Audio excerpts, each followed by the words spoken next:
YouTube. New Age Economist coming at you. And in this video, we're going to take a break from asset class overviews and we're going to discuss personal finance for a moment here. Now, the core of this video is to understand how insidious lifestyle creep actually is for your life. If there's one thing, one skill set, one mentality that I could attribute my success to this entire time, it's the point that I want to hammer home is that to build wealth, your expenses just need to be lower than your income. That's all it comes down to. You know, the guy making $30,000 and just tucks tail and finds a way to put away $10,000 every year and lives off of 20, as shitty as it is, the earlier that you can do that in life, the more compound interest will scale for you and the better your life will be overall. I promise you it's going to feel shitty in the moment, but it's so easy. I know so many people that make $300,000 a year and they find a way to spend all of it, whether that be their mortgage payment on top of their car payment, on top of their student loan payment, on top of, you know, the wife, the kids, the school programs. I'm not telling you to sacrifice the well-being of your kids if you're at that point in your life. What I'm saying is you don't need that extra coffee every day. You know, brew it at home and, you know, make your lunch at home. And I know this is very simple sounding advice and, you know, a lot of you will take it as very stupid and obvious, but simply thinking about it in the context of the way that compound interest works, the earlier you do it, the better. The sacrifices should be made now because they can't be made yesterday and they shouldn't be made tomorrow. You know, there's a lot of people, and I hear stories like this all the time of people who get to 55, realize that they don't have a dime put away for retirement, and they somehow manage to pull themselves together by 65 and enjoy a little bit of their life in retirement. But, you know, what like the analogy that I like to use for that is a fish tank analogy. So if your fish tank is this big and you live a very small lifestyle, you're used to living in a fish tank that's about this big. Not very big, but you know, good enough for you. You've grown accustomed to it. You're used to it. What most people do when they get a raise at work is their fish tank will grow. They'll eat out a little more. They'll get their coffee at the local coffee shop. They'll do, you know, that little thing that, you know, gives them a better quality of life because they've earned it. They got that promotion at work and they feel as though they should reward themselves. But the best reward that you can give to yourself is getting out of the rat race entirely. And I know it sounds stupid, but it's as simple as lowering your expenses while you're increasing your income. And it has nothing to do with how much you make, right? Like I just mentioned, the guy who makes $300,000, who spends $300,000, isn't making any wealth. He's not building any wealth. But the guy who makes $30,000 but only spends $20,000, that little gap right there is where compound interest starts kicking in. It's where your wealth actually starts getting built. It's where you get the assets to actually retire. And the analogy I always like to use is the fish tank analogy, but ultimately compound interest, the way it exponentially scales in your benefit. And if somebody who's 55 can retire by 65, then you as the 19-year-old can retire by 29.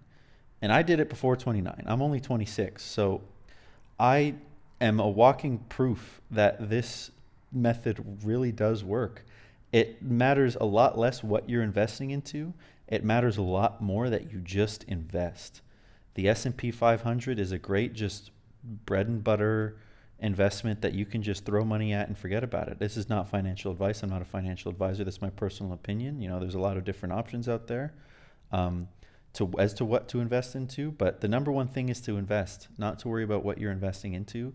Compound interest works earlier the better. So if you're super young, even if you sacrifice, you know, $10,000 a year, 2, 3, 4 years of your life, that's enough to turn into a hell of a lot of money when you finally get to the age where you want to start spending some of it. You know, 20 years is a long time from 19 to 40, and I know that someone who's the age of someone that young isn't going to be thinking like that, but you can retire very, very young if you just pull your bootstraps up and get it done. You know, rip the Band-Aid off now, because the longer you wait, the more you're just going to be a wage slave. A time slave is really the important part. You know, one thing that my dad always told me, or it might have been my dad, I'm not sure. Somebody when I was really young, somebody I looked up to once told me that if you have an apartment while you're in college, and you have time to actually spend in your college, your dorm or your apartment or whatever it is, you're doing it wrong. Ultimately, if you have a place to live, you're working all the time to pay that rent, which is why, if Dad, if you're watching this, I'm sorry, but he really, really, really wanted to get me out of the house, especially when I had the money to afford my own place. But I fought that as much as I could, and I tried to stay in my parents' basement for as long as I could. And I know on the internet they like to make fun of you for that, but that's when you need to take advantage of it. You need to, when your expenses are low, like super low, like you don't need to pay your own rent. Your parents are paying your rent for you, and you can go out and work a job that's even just bare minimum. When your expenses are at the floor, completely off the screen, that's a huge opportunity to make wealth. An opportunity that you're never going to get in life again, because ultimately society is going to throw expectations at you. The older that you get, you're going to be expected to have a better and better quality of life. Your fish tank is going to have expected to grow and grow and grow in that time. And ultimately, don't be the one to force your own fish tank to grow. All right? Don't impress people that ultimately don't give a crap about you at the end of the day, because they don't.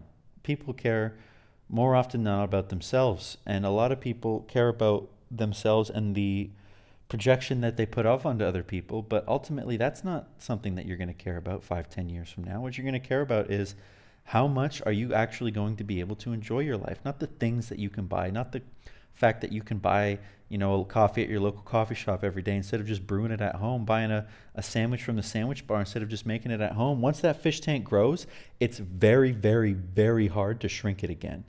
Your brain as a human being, one thing I've learned, if anything, from psychology, it's that we love the idea of getting new things, but we absolutely hate, even more than we love getting new things, we hate losing things that we already have. Growing your fish tank may seem great in the moment, but you would be surprised how quickly those things just become a habit and how solidified your new fish tank is in its new size. Stick to the low fish tank. Like, ultimately, the guy making $300,000 a year, spending $300,000 a year, is going to be making no wealth for himself. But, that little spread that you can get for yourself any given moment of your life counts. The earlier that you do it in your life, the more that it counts, because the longer of your life you have to see compound interest on that value. At that point, it's simple math, but the psychology of not spending something when you not only can afford it, but it's a lot harder when you've grown accustomed to already having it. So I promise you, when you get that next raise at work, it's going to be a lot easier just to pretend that you never got it and invest that money than to start spending that money on your lifestyle and then try to pull that back once you've already started.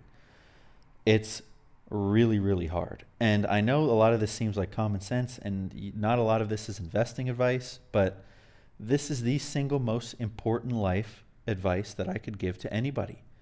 It's just to pull up your bootstraps and save your money. Not save it, invest it, because savings accounts don't give you nearly the yield. If you're going to put your money into a savings account, the bare minimum you can do for yourself is buy a bond, right? I'm not going to say during COVID, interest rates were at rock bottom for everything, but very recently, investment savings account on your bank account don't give you nearly the yield that a bond does.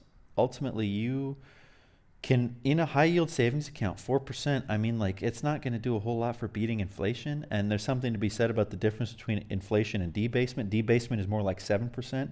Inflation is like 3 or 4. And that spread is where the wealthy class actually skim the productivity of humanity. So your benchmark really should be 7%. And it's tough to get that without taking a little bit of risk. But yield, compound interest, early, save, build wealth. Like, all of these are very simple concepts, but if the person who's 55 can retire by the time they're 65, then the person who's 25 can retire by the time they're 35. That is just simple math, and there's no arguing that. It has nothing to do with how much you make. It has everything to do with the spread between what you make and what you spend, and building wealth is the key. It doesn't matter what you make. Nobody cares about what you make.